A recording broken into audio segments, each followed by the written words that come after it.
আসসালামু আলাইকুম। ক্লাস ভাইবসে আরেকটা ক্লাসে তোমাদের সকলকে স্বাগতম। আজকে আমি একটা গুরুত্বপূর্ণ টপিক নিয়ে তোমাদের সামনে এসেছি। এটা গুরুত্বপূর্ণ মানে অনেক গুরুত্বপূর্ণ। কারণ হচ্ছে যে এই বিষয়টা আমরা অনেকেই বুঝি না এবং আমাদের সেন্টেন্সে অনেক ভুল হয়। আমরা আজকে এই বিষয়টা একটু ক্লিয়ার হব। সেই বিষয়টা হচ্ছে যে পজিটিভ ভার্ব। আমরা পজিটিভ ভার্ব অনেকেই নাম শুনেছি, কিন্তু এটা আসলে কি? কিভাবে ব্যবহৃত হয় এবং বাক্যে কিভাবে থাকে, এটা আমরা অনেকেই জানি না। আর এই বিষয়টা আমাদের খুবই মানে বেশিরভাগ ছাত্রদের এটা ভুল হয়। তো আমি আজকে এই পজিটিভ ভার্বটা আমি কিভাবে বাক্য থেকে ইন্ডিকেট করব, কিভাবে পজিটিভ ভার্বটা ব্যবহৃত হয়, খুব সবকিছু আমি ডিটেলসে আলোচনা করব। ধারাবাহিকভাবে আমরা ডিটেলসে আলোচনা করব। তো আমাদের ক্লাসটা আপনি নিয়মিত দেখতে থাকো এবং আমাদের পেজটা এবং আমাদের চ্যানেলটা সাবস্ক্রাইব করে রেখো। তো দেখো, পজিটিভ ভার্ব। পজিটিভ ভার্বটা হচ্ছে কি, বাংলা যাকে বলা হয় প্রযোজক ক্রিয়া বা নিযন্ত ক্রিয়া, যেটাই বলা হয়। তাহলে পজিটিভ ভার্ব হচ্ছে প্রযোজক ক্রিয়া। এখানে প্রযোজক ক্ষেত্রে একটা জিনিস বুঝতে হয়, সেটা হচ্ছে একটা হচ্ছে প্রযোজক, প্রযোজক, আর একটা হচ্ছে প্রযোজ্য। আচ্ছা, প্রযোজ্য এবং প্রযোজক এই বিষয়টা কি?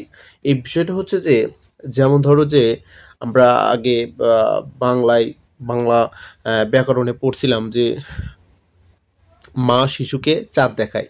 আচ্ছা, ওই বাক্যটি আমি একটু বিষয়টা ক্লিয়ার করি। দেখো, মা শিশুকে চাঁদ দেখায়, চাঁদ দেখায়, তারপরে সাপুরে সাপ খেলায়, মানে এরকম একটা বাক্য আমরা অনেক শুনেছি। তো দেখো, মা শিশুকে চাঁদ দেখায়, চাঁদটা দেখাচ্ছে কে? দেখাচ্ছে কিন্তু মা। কে দেখতেছে? শিশু দেখতেছে। তাহলে আর এখানে দেখার কাজ, মানে ক্রিয়া হচ্ছে দেখা। তাহলে কাজটা মূলত করছে হচ্ছে মা, করাচ্ছে কাকে দিয়ে? শিশুকে দিয়ে। তাহলে শিশু হচ্ছে প্রযোজ্য, মানে যাকে দিয়ে করানো হচ্ছে সে হলো প্রযোজ্য। আর যে মূল, যে করায়, সে হচ্ছে প্রযোজক। আশা করি বিষয়টা বোঝা গেছে। আমি হিজিবিজি করে লিখছি, তাই বিষয়টা একটু ক্লিয়ার, বিষয়টা আমরা ক্লিয়ার হয়নি। তাহলে এভাবে যদি বলি যে সাপুরে সাপ খেলায়, তাহলে খেলাইটাকে, খেলায় হচ্ছে সাপ, কিন্তু খেলাচ্ছে কে? সেটা হলো সাপুরে, সাপুরে সাপটাকে দিয়ে খেলাচ্ছে। তাহলে সাপুরে হচ্ছে প্রযোজক আর সাপটা হচ্ছে প্রযোজ্য। তাহলে বিষয়টা হচ্ছে যে যে করায় সে প্রযোজক আর যে করে সে হচ্ছে প্রযোজ্য। তাহলে আমরা প্রযোজক, তাহলে বিষয়টা বুঝতে পারছি। প্রযোজক এবং প্রযোজ্য নিয়ে আমাদের আর কোনো কনফিউশন থাকবে না। তো দেখো, তাহলে পজিটিভ ভার্বটা কি? যে ভার্বের মাধ্যমে সাবজেক্ট অবজেক্টকে দিয়ে কোনো কাজ করিয়ে নেয় তাকে পজিটিভ ভার্ব বলে। অর্থাৎ সাবজেক্ট হচ্ছে এখানে মা, অবজেক্ট হচ্ছে শিশু, শিশুকে দিয়ে কাজ করাচ্ছে মা। সাপুরে হচ্ছে সাবজেক্ট, সাপ হচ্ছে অবজেক্ট, সাপুরে সাপকে দিয়ে কাজ করাচ্ছে। তাহলে যে ভার্বের মাধ্যমে সাবজেক্ট অবজেক্টকে দিয়ে কাজ করায়, সেটা হচ্ছে পজিটিভ ভার্ব বা প্রযুক্তি, যেটাই বলো। যেমন ধরো, Rina had Rita clean the floor. অর্থাৎ রিনা রিতাকে দিয়ে মেঝে পরিষ্কার করিয়েছিল। তাহলে কে কাজটা করতেছে? রিনা রিতাকে দিয়ে কাজ করাচ্ছে। রিনা হচ্ছে রিতাকে দিয়ে কাজ করাচ্ছে, যে রিতা হচ্ছে কাজ করছে। আর মূলত নির্দেশনা দিচ্ছে কে? রিনা। আচ্ছা, এই যে একজন নির্দেশনা দিচ্ছে আর একজন কাজ করছে। এই যে কাজটা করছে, এই কাজটা করতেছে, সেটা হচ্ছে ক্লিন, ক্লিন করতেছে। এই ক্লিনটা হচ্ছে আমাদের পজিটিভ ভার্ব। আচ্ছা, আমরা আরও বিষয় বা বিস্তারিত বোঝার চেষ্টা করব। আচ্ছা, যখন যে ভার্বের সাথে আহ, আহ, মানে যে ভার্বের পজিটিভ ভার্ব থাকে না, সেটার সে ভার্বগুলোর পূর্বে পাঁচটা ভার্ব ব্যবহৃত হয়, তার মধ্যে হ্যাড একটি। আমরা নিচে আলোচনা করব। দেখো, ইংরেজিতে প্রচলিত কিছু পজিটিভ ভার্ব, যেমন make, let, help, get, have. এইগুলো ভার্ব নিয়ে কিন্তু আমরা অনেক পরিচিত, কিন্তু এই ভার্বগুলো কিভাবে ব্যবহৃত হয় এগুলো কিন্তু আমরা জানি না। বিষয়টা হচ্ছে যে, যেমন ধরো যে আমি একটু একটা ভার্ব লিখি। সেই ভার্বটা হচ্ছে যে টিচ, TEACH। টিচ মানে কি? টিচ মানে হচ্ছে শেখানো। টিচ মানে হলো শেখানো। আচ্ছা, আর লার্ন মানে হচ্ছে নিজে নিজে শেখা। এই যে দেখো, টিচ হলো শেখানো, মানে অন্যকে শেখানো হবে, আর লার্ন হলো নিজে শেখা। মানে এরকম অনেক ভার্ব আছে যে ভার্বের পজিটিভ ফর্ম থাকে, কিন্তু কিছু কিছু ভার্বের পজিটিভ ফর্ম থাকে না।